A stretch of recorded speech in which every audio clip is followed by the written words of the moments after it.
একটা স্পেশাস একটা ফ্ল্যাট ওর একটা হাউস, অথবা তার জন্য কার, ভালো স্কুল তার জন্য, ইত্যাদি ইত্যাদি আপনি মেনটেন করলেন। আপনি একেবারে দামি ওই স্কুলে পড়লে আমি বলতে পারবো যে সিজিএসএ পড়াচ্ছে বা এরকম, মানে এরকম আছে না আরো কিছু, ধরুন আপনি ওইখানে পড়াচ্ছেন, আপনি এখন গাল ফুলিয়ে বলতে পারেন, বন্ধুদের আড্ডায় বলতে পারেন আমার বাচ্চারা না ওই স্কুলে পড়ে, ওয়াও, মানে আপনার এখন গর্বে বুক ফুলে যাচ্ছে, মনে হচ্ছে যেন বাস্ট হয়ে যাবেন এরকম একটা টাইপ, যে আপনি ওইখানে পড়াচ্ছেন, ওই ইউনিভার্সিটিতে পড়াচ্ছেন, ওই মেডিকেল কলেজে পড়াচ্ছেন, ওই টেকনোলজির ইউনিভার্সিটিতে, ওই বিদেশে পড়াচ্ছেন ইত্যাদি করে মনে হচ্ছে যেন বাস্ট হয়ে যাবে আপনার গর্বে অহংকারে। আপনি যদি তাকান, এরকম বহু মানুষ আছে যাদের কোনো সন্তান হয় না, অথবা তাদের সন্তানগুলো অটিস্টিক হয়, অথবা বিকলাঙ্গ হয়, অথবা বিভিন্ন ধরনের প্রবলেম আছে।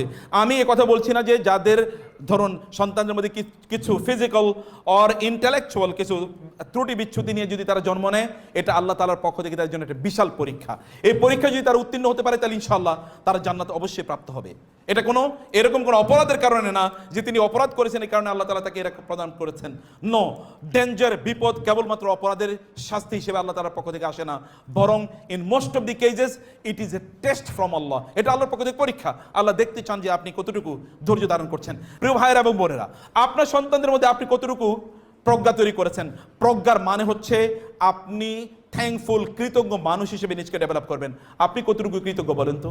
আপনার সন্তানদের মধ্যে আপনি কি কৃতজ্ঞতা তৈরি করেছেন? আপনি তো আপনার সন্তানদেরকে লেডি অথবা ল্যাড মানে স্মল বা লিটল ফেরাউনে পরিণত করেছেন। আপনি বলবেন এটা আবার কেমন কথা হইলো? কিভাবে লিটল ফেরাউনে পরিণত করেছেন? আপনার সন্তানকে, oh my dear child, he is my heaven, you are my world, তুমি ছাড়া আমার কিছুই নাই, এইরকম তার জন্য গদ গদ গদ গোটা পৃথিবী চাইলে আপনি তার জন্য কিনে নিয়ে আসতে চান।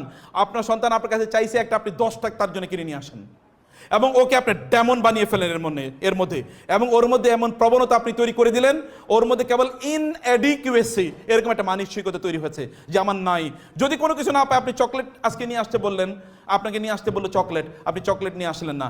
গাড়ি কিনতে বলেছে, আপনি গাড়ি কিনে নিয়ে আসলেন না। আজকে আর আপনার সাথে কথা বলবেন, আমার সাথে তোমার সাথে কথা নেই, কারণ আমি তোমাকে যা আনতে বলেছি তা তুমি আনোনি। আপনি তার জন্য ঈদের সময় সবচেয়ে দামি ড্রেস, অথবা ধরেন ওই নায়িকা বা ওই গায়িকা বা ওই নায়ক বা ওই গায়কের স্টাইল জামা কাপড় কিনে দেন নাই। এই কারণে আপনার সাথে কথা বলা বন্ধ করে দিয়েছে। মায়েরা বলেন তো, আপনার সন্তানরা কোন একটা জিনিস আপনার কাছে চেয়েছে, সেটি দেননি, তো আপনার সাথে কথা বন্ধ করে দেয় নাই? বাবারা বলেন তো, আপনার সাথে কথা বন্ধ করে দেয় নাই? তাহলে you have created them, you have made them demon.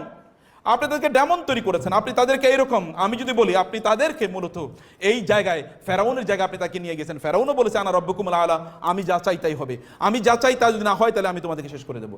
অতএব আপনার সন্তান বলছে তুমি, আমি যা চাই তুমি আমাকে তা দাও না, অতএব relation is cut off with you, তোমার সাথে সম্পর্ক খারাপ, সম্পর্ক নষ্ট হয়ে গেল। আপনি কেন তার মধ্যে এই থ্যাঙ্কফুলনেস তৈরি করে দিলেন না? কেন তার মনে হয় যে তার বন্ধুর বাসাটি 2000 স্কোয়ার ফিটের, আপনার বাসাটি 1000 স্কোয়ার ফিট? কেন তার এই কথা মনে হয় তার বন্ধুর গাড়িটি লেটেস্ট মডেলের, আপনার গাড়িটি এখন লেটেস্ট মডেলের না?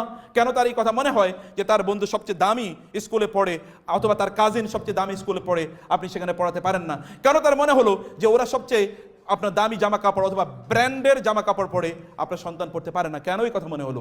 আপনি কি তার মধ্যে কখনো কৃতজ্ঞতা বোধ তৈরি করেছেন? আপনি কখনো তাকে নিয়ে গিয়েছেন বসতিগুলোতে, আমি বস্তি বলছি না, বলছি বসতি, যেখানে সাধারণ মানুষরা থাকে? আপনি কখনো তাকে নিয়ে গিয়েছেন মেডিকেলে, মানে হসপিটালে, যেখানে লোকেরা কাতরাচ্ছে? আপনি কি কখনো তাকে স্ট্রিটে যে সকল বাচ্চারা ঘুমায় সেখানে কখনো তাকে নিয়ে গিয়েছেন? আপনি কি আপনার দুর্বল আত্মীয়স্বজনকে কখনো দেখিয়েছেন?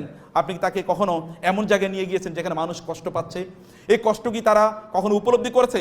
কখনো কি আপনি সে জানা চায়, সে যেটা চায় এটি তাকে দেননি, এবং না দিয়ে বলেছেন তোমাকে আজকে আমি এটি দিতে চাই নাই, বরং তুমি এটি নিয়ে যাও, তোমাকে এই টাকাটা দিলাম, তুমি এটা গরিবকে দাও? এই অনুভূতি কখনো তৈরি করেছেন? তা তৈরি করেন নাই কখনো, বরং আপনি ছুটছেন ছুটছেন ছুটছেন, অব্যাহতভাবে ছুটছেন কিভাবে আপনার সন্তানকে আপনি একটু ভালো রাখবেন। আমি বলছি না যে এটা ছোটা খারাপ বা হারাম, আমি বলছি এটা করবেন, কিন্তু তার মধ্যে এই ফিলিংটা কবে আপনি তৈরি করবেন? যে ফিলিংটা লোকমান আলাইহিস সালাতু ওয়াস সালাম তার সন্তানের মধ্যে তৈরি করেছে, এটিকে আপনি তৈরি করেছেন? এটা আপনি তৈরি করার